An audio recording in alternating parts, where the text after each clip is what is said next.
The awakening. The galaxy had grown comfortable in humanity's absence.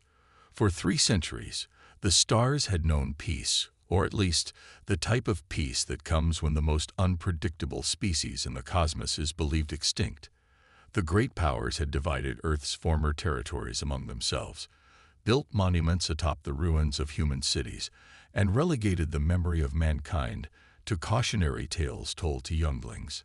Humanity, the species that reached too far, too fast, and paid the ultimate price. No one spoke of the Purge anymore. The alliance that had formed to eliminate Earth had long since dissolved, its members now competing for power and resources across the stars. The Nexian Empire controlled the core systems with their silicon-based lifeforms and crystal technologies. The Vorax Dominion ruled the Outer Rim, reptilian warriors who conquered through brute force. Between them, countless smaller powers maintained an uneasy balance, forming alliances that shifted like sand dunes in a storm. Commander Jaxar of the Nexian warship Eternal Vigilance was the first to notice something wrong. His vessel patrolled the Dead Zone, the radiation-blasted region where Earth and its colonies had once existed. It was considered a cursed assignment, meaningless duty monitoring empty space. But protocol demanded it, and Nexians prided themselves on adherence to protocol. "Captain, we're detecting unusual energy signatures from Sector 47. Jaxar reported, his crystalline appendages clicking nervously against the control panel.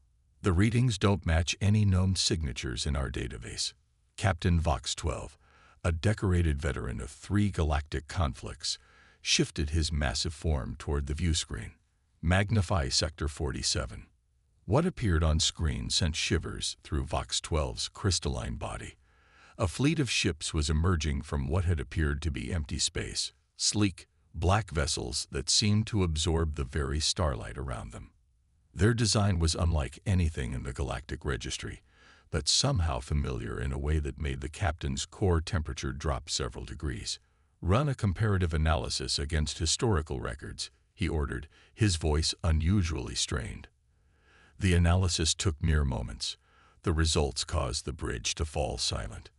"Captain," Jaxar whispered, "the design elements match late-era human military vessels, but significantly advanced." "Impossible," Vox 12 replied, but the evidence was undeniable. "Humans were eradicated. We confirmed extinction 3 centuries ago." Before any further speculation could occur, the communication array lit up. An incoming transmission directed specifically at the Eternal Vigilance. "Should we respond, Captain?" asked the communications officer. "We must," Vox 12 replied. "Alert High Command immediately. Prepare defensive systems." The screen flickered, and for the first time in 300 years, a human face appeared on a Nexian viewscreen. The bridge crew froze in collective shock. The human was female, with dark skin and silver-streaked black hair pulled tight against her skull. Her uniform was crisp, black with silver trim, bearing no insignia recognizable to the Nexians. But it was her eyes that caught Vox 12's attention, cold, calculating, and filled with an emotion the captain immediately recognized despite the species difference: contempt. "Nexian vessel," she spoke, her voice measured and calm. "This is Admiral Helena Reyes of the Earth Resurgence Fleet. Your presence has been noted in what is now restricted space. You have 30 minutes to retreat beyond the boundaries of the former Sol system, or face immediate destruction." Vox 12 found his voice. "This is Captain Vox 12 of the Nexian Empire. These territories were ceded to us following the human extinction war." "By what authority do you claim?" "By the authority of survival," Admiral Reyes interrupted. "The mistakes of the past will not be repeated." 29 minutes remaining. The transmission cut abruptly. Vox 12 turned to his second in command. "Analysis of their weapons capabilities." "Unknown, Captain. Our sensors cannot penetrate their hulls. But we're detecting energy readings that exceed our warship capacity by at least an order of magnitude. Send the emergency signal to High Command." Code Black. Human Resurgence. Vox 12 made the decision instantly. Plot retreat course beyond the sector boundary. Captain, Jaxar questioned, surprised by the immediate surrender. History lesson. Commander, Vox 12 replied grimly. Before the alliance formed against them, humans defeated 3 separate Nexian battle fleets despite inferior numbers and technology. Now they return with superior technology and unknown numbers. We retreat. Immediately, the news spread across the galaxy like a supernova. Impossible to contain, devastating in its implications. Humanity had not been destroyed. They had hidden, regrouped, and now returned with technology that defied current understanding. Within days, the human fleet had reclaimed the entirety of what had once been Earth's territory without firing a single shot. Patrol vessels simply retreated rather than engage, carrying sensor data that confirmed the worst fears of the galactic powers. The Galactic Council convened an emergency session for the first time in 50 years. Representatives from 73 spacefaring civilizations gathered on the neutral world of harmonious accord, their arguments echoing through the grand chambers carved from living crystal. They must be destroyed immediately, thundered Supreme General Vorkash of the Vorax Dominion, his scaled tail lashing against the marble floor. Before they can consolidate their position, a joint fleet action. The same strategy that required 30 races joining forces 3 centuries ago countered the ethereal voice of the Myriadan representative, their gaseous form shimmering with agitation. Have you studied the sensor data? Their technological advancement has proceeded at an impossible rate. My scientists estimate they now surpass our combined capabilities. The Nexian Prime, a towering crystal entity named Vox Prime, raised a glittering appendage for attention. We must learn more. Where have they been hiding? How did they advance so quickly? Most importantly, what are their intentions? Their intentions, scoffed Vorkash. They returned to territories where we built monuments celebrating their extinction. What do you think their intentions are, Nexian? Before further debate could ensue, the chamber doors slid open. A human figure strode confidently into the council chamber, flanked by 2 others of their kind. The room fell into shocked silence.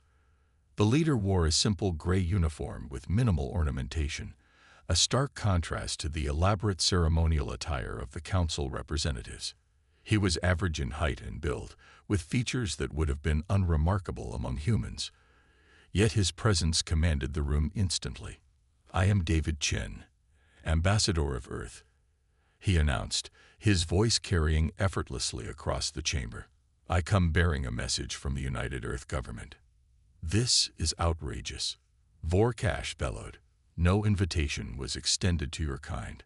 Chen smiled thinly. After 3 centuries of believing us extinct, I thought you might appreciate proof of our continued existence. My government instructed me to deliver this message in person to avoid any misunderstandings. Speak your message, human, the Myriadan representative said cautiously. Ambassador Chen nodded and activated a small device on his wrist. A holographic projection appeared above the council table, a formal document bearing an unfamiliar seal. Earth and her colonies hereby reclaim all territories that were seized following the unprovoked attack on our homeworld 3 centuries ago. We have no immediate plans for expansion beyond these boundaries. However, his voice hardened perceptibly. Any aggressive action against human vessels or settlements will be met with immediate and disproportionate response. We are not interested in war, but we are prepared for it. The threat hung in the air, unmistakable despite the diplomatic language. You speak of unprovoked attack. Vox Prime's crystalline voice resonated with indignation. Historical records clearly show that humanity was developing prohibited quantum displacement weapons that threatened galactic stability. For the first time, a flicker of genuine emotion crossed Chen's face, a brief flash of anger quickly controlled. Historical records written by the victors always tell a convenient story. We have our own records. One of Chen's companions stepped forward, a woman with augmented features suggesting extensive cybernetic enhancement. May I? She asked Chen, who nodded permission. I am Dr. Ilara Voss, Earth Historical Archives. 312 years ago, the Nexian Empire falsified evidence claiming Earth was developing illegal weapons technology. The real reason for the attack was discovery of the Lazarus particle in Earth's solar system, a resource your scientists had determined could revolutionize interstellar travel and energy production. She projected a new hologram, ancient documents bearing Nexian encryption patterns. These are your own classified orders, recovered from the wreckage of the command ship Crystal Dominance. They explicitly detail the fabrication of evidence and the planned extermination of humanity to secure exclusive mining rights. The council chamber erupted in chaos. Many species had joined the alliance against humanity based solely on Nexian intelligence reports. If those had been falsified, silence, thundered the ancient Ganthorian mediator who served as council elder. When order was restored, he fixed his multiple eye stalks on the human delegation. If what you say is true, why reveal yourselves now? Why not remain hidden if you survive the purge? Ambassador Chen's expression darkened. Because the Lazarus particle is becoming unstable. Your mining operations, conducted with incomplete understanding of its properties, have triggered a chain reaction that could destroy half the galaxy within 50 years. We've spent 3 centuries studying it, developing the technology to stabilize it. We need access to all current mining sites immediately. The revelation struck the council like a physical blow. If true, the humans weren't returning for revenge. They were returning to save the very civilizations that had tried to destroy them. This is absurd, Vorkash growled, but with less conviction than before. Where have you been hiding all this time? How could an entire species disappear? The third human, who had remained silent until now, stepped forward. Unlike his companions, he wore what appeared to be battle armor, matte black with subtle reinforcements at key points. His eyes held the hard look of a warrior. Commander Marcus Kane, Earth Defense Force. He introduced himself. When the Alliance attacked Earth, Operation Shadowfall was already in progress, our contingency for extinction-level threats. Selected populations were evacuated to prepared shelters in dimensional pocket space, a technology we had been developing in secret for decades. Kane's eyes swept the chamber, meeting the gaze of each council member in turn. While your civilizations celebrated our destruction, we built new homes in spaces between realities. We watched, we learned, and we advanced. And now we've returned, not primarily for revenge, though many would welcome it, but because the threat from the Lazarus particle cannot be contained without our intervention. For several long moments, no one spoke. The implications were staggering. Humanity had not only survived, but had mastered technology that the assembled civilizations had barely theorized. They had hidden in dimensional pockets, spaces that existed alongside normal space, but remained undetectable. And they claimed to have solution to a threat that most present hadn't even known existed. Finally, Vox Prime spoke, his crystalline form dimmed with what might have been shame. How can we verify these claims about the Lazarus particle? Your own scientists can confirm our projections, Dr. Voss replied. We've prepared data packets with the relevant mathematical models. Within 6 months, the destabilization will become detectable even with your current technology. Within 50 years, half the galaxy becomes uninhabitable. And you expect us to simply trust you? Vorkash demanded. After centuries of deception. Ambassador Chen smiled coldly. The deception was yours, General. But no, we don't expect trust. We expect survival instinct. Work with us or don't. The choice is yours. But we will stabilize the particle with or without your cooperation. As the council dissolved into urgent discussions, the 3 humans turned to leave. At the door, Commander Kane paused, looking back at the assembled representatives of the galaxy's most powerful civilizations. 300 years ago, you united to destroy us, he said quietly, yet his words carried to every corner of the chamber. Today, we return not to destroy you, but to save you. Remember that when the histories of this day are written. As the door closed behind the human delegation, the galaxy's leaders faced a terrible reality. The species they had tried to eradicate had become their only hope for survival, and somewhere in the depths of space, the Earth Resurgence Fleet stood ready, a sword of Damocles hanging over a galaxy that was only beginning to understand its peril. The awakening had begun. Humanity had returned, and nothing in the galaxy would ever be the same again. The Reckoning. The Council's emergency session extended through 3 standard days. Delegates argued, threatened, and finally fell into uneasy acceptance of humanity's return. With each passing hour, reports flooded in from across the galaxy. Human ships appearing at Lazarus particle mining operations, ancient Earth colonies being reclaimed, and perhaps most unsettling, the appearance of massive structures seemingly materializing from nowhere as dimensional pockets were opened to reveal human settlements that had existed alongside occupied space for centuries. Commander Marcus Kane stood on the observation deck of the Prometheus, the flagship of Earth's Resurgence Fleet. Below him spread the blue-green jewel that had once been humanity's homeworld. 300 years of recovery had healed many of Earth's scars, though the massive impact craters from the purge remained visible, stark reminders preserved deliberately as monuments to what had been lost. Beautiful, isn't it? Admiral Helena Reyes joined him at the viewport. Hard to believe we once thought we might never see it again. Kane nodded silently. Unlike most humans born in the pocket dimensions, he had actual memories of Earth from before the purge. He had been a young officer then, barely 30 when the evacuation began. Now, rejuvenation treatments kept him physically in his prime, but his eyes carried the weight of 3 centuries. The Council is stalling, he said finally. They've approved access to only 12 of the 27 critical mining sites. As expected, Reyes replied. The Vorax and Nexians are consolidating their forces while pretending to deliberate. Our intelligence suggests they're preparing a preemptive strike against our dimensional anchor points. Kane's jaw tightened. They still think those are our vulnerability. Let them. Reyes smiled coldly. Operation Vengeance Mirror is ready to deploy. The question is, are you sure about this approach, Marcus? The Council might yet be persuaded without further conflict. I've studied these species for 300 years, Helena, Kane replied, his voice hard. They understand only power and consequence.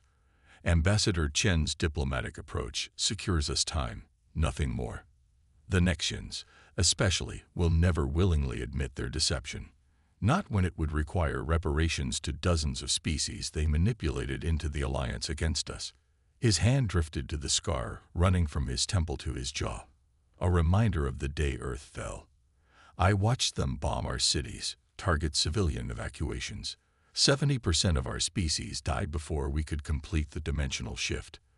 The Vorax tortured human prisoners for sport. The Nexians weaponized their lies across the galaxy.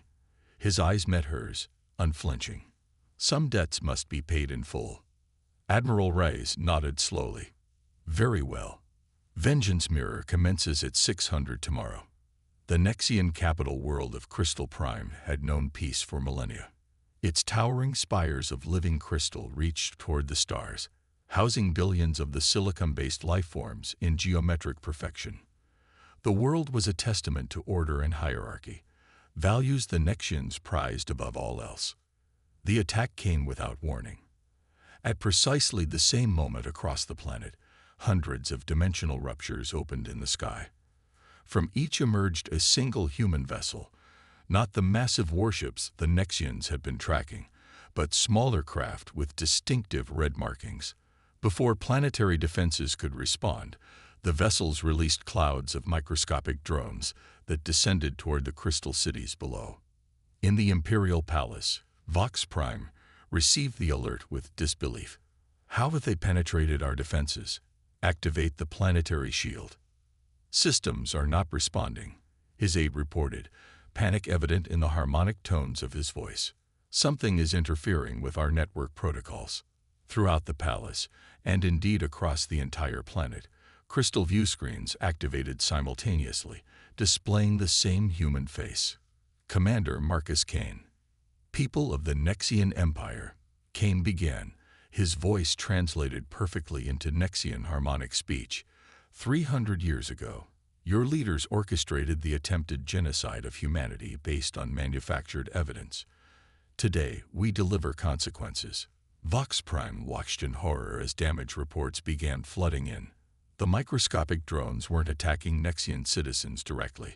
They were targeting the living crystal of the buildings themselves, introducing a compound that altered their molecular structure. Across the planet, the majestic crystal towers began to change, losing their perfect geometric patterns, and slowly, inexorably, turning opaque. For 3 centuries, your civilization has prospered from the resources stolen from our dead, Cain continued. Your living architecture, the pride of your species, was enhanced using crystalline compounds derived from Lazarus particles that rightfully belonged to humanity. We are reclaiming these materials. The implications were catastrophic. The living crystal architecture wasn't merely aesthetic. It was the foundation of Nexian civilization, integral to their communication networks, energy distribution, and social hierarchy. As the buildings lost their crystalline properties, the entire infrastructure of their society began to collapse. This is not destruction, Cain's message continued. No Nexian will die today from our actions, but your civilization will be reduced to its fundamental components. You will rebuild without the advantages stolen from us. Consider yourselves fortunate. You are receiving a mercy you did not extend to humanity. The message ended. Across Crystal Prime, panic spread as the Nexians' most fundamental technologies failed. Their mighty vessels, stranded in orbit as control systems failed. Their weapons, useless as power conduits, crystallized into inert stone. Within hours, the mightiest empire in the galaxy had been reduced to pre-spaceflight capability without a single casualty. Similar scenes played out across Vorax space, though with different methods. Their biological technology, based on the genetic manipulation of living organisms, was targeted with precisely engineered retroviruses that rendered their organic ships and weapons inert. The mighty Vorax fleet found itself drifting in space, life support systems functioning but weapons and propulsion dead. 73 hours after Operation Vengeance Mirror began, the Galactic Council reconvened an emergency session. The chamber, once resplendent with the representatives of powerful civilizations, now held a more subdued assembly. The Nexian representative was present via a crude holographic projector, their once gleaming crystalline form now dull to common stone. The Vorax delegate arrived in a simple transport craft, rather than the living warship that had previously served as their embassy. Ambassador Chen entered the chamber flanked not by his previous companions, but by Commander Cain himself.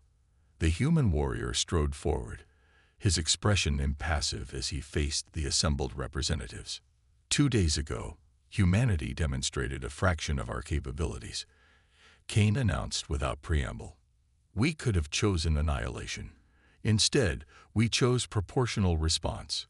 Your civilizations remain intact. Your people survive. But your capacity to threaten Earth has been neutralized. This is an outrage. The Vorax representative hissed, though with notably less bravado than before. An unprovoked attack on sovereign worlds. Unprovoked. Cain's voice remained calm, but his eyes burned. I was there when your forces bombarded Earth's civilian evacuation ships. I watched millions die. I have the names of every Vorax commander who ordered human prisoners dissected alive. I remember. The chamber fell silent. But today is not about vengeance, Ambassador Chen interjected smoothly, stepping forward. It is about correction. The balance of power has been reset. Now we may proceed as equals. He activated a holographic display showing the galactic map with the Lazarus particle mining operations highlighted. All 27 critical sites are now under human control. Our scientists have begun the stabilization process. We estimate completion within 5 standard years, after which the galaxy will be secure from the cascade effect. And then? Asked the Myriadan representative, their gaseous forms swirling with anxiety. What are humanity's intentions once the crisis is averted? Kane and Chen exchanged a glance. It was Kane who answered, his voice softer than before. 300 years in dimensional exile changes a species, he said. We've built civilizations in spaces between realities. We've developed technologies your scientists can barely comprehend. We don't need your territories or resources. He gestured to the stars visible through the chamber's transparent dome. The dimensional frontiers offer more opportunities than conventional space ever could. Most of humanity will return to the homes we've built there once Earth's reclamation is complete. A murmur of surprise ran through the assembly. This was not what anyone had expected. You're leaving? The Nexian representative asked incredulously. After everything. Not entirely, Chen clarified. Earth and our original colonies will remain populated and protected. We will maintain observation posts throughout conventional space, but the majority of our civilization has evolved beyond the limitations of single-dimensional existence. He smiled at the assembled delegates. Consider it a gift. The galaxy returns primarily to your stewardship, though under very different terms than before. 1 standard year later, the transformation was complete.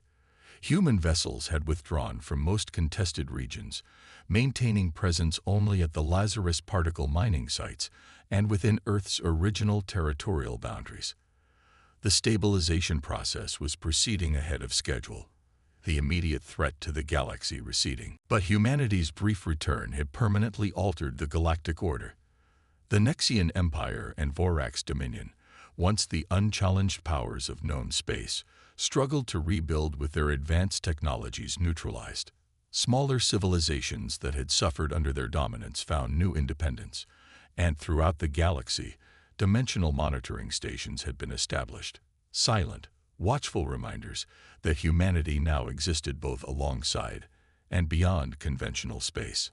On a quiet hillside overlooking the rebuilt city of New Sydney, Commander Kane stood beside a simple memorial stone. Names covered its surface, billions of them, rendered in text too small to read without enhancement, representing every human lost during the purge.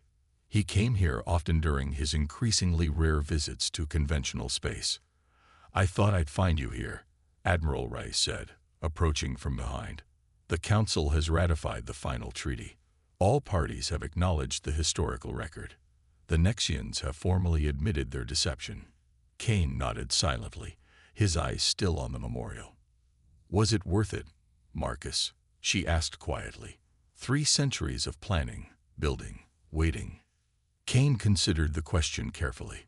Not for the vengeance, he said finally. That was necessary, but hollow. But for this, he gestured toward New Sydney, where humans walked freely under an Earth sky once more. For the truth to be known.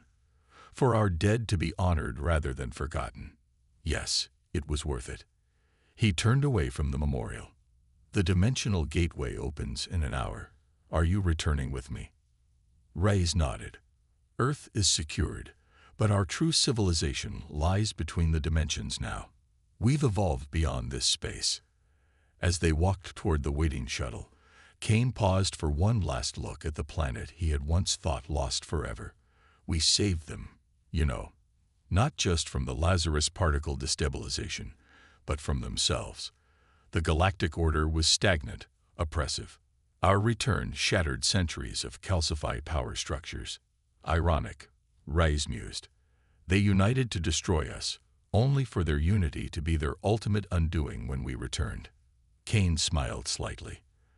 The final victory isn't destruction, Helena. It's transformation. We've given them a second chance, the same chance we gave ourselves when we escaped into the dimensional pockets. What they build from here is up to them. The shuttle rose into the cloudless blue sky, soon joining the massive dimensional gateway station in orbit. Across the galaxy, similar gateways prepared to transport the bulk of humanity back to their dimensional homes, leaving behind a transformed galactic order and the legend of the species that returned from extinction to save their would-be destroyers. In the centuries that followed, the story would be told and retold across countless worlds, how humanity, faced with extinction, transcended dimensional boundaries to survive, how they returned not primarily for revenge, but for salvation, how they wielded power beyond comprehension, yet chose selective justice over wholesale destruction.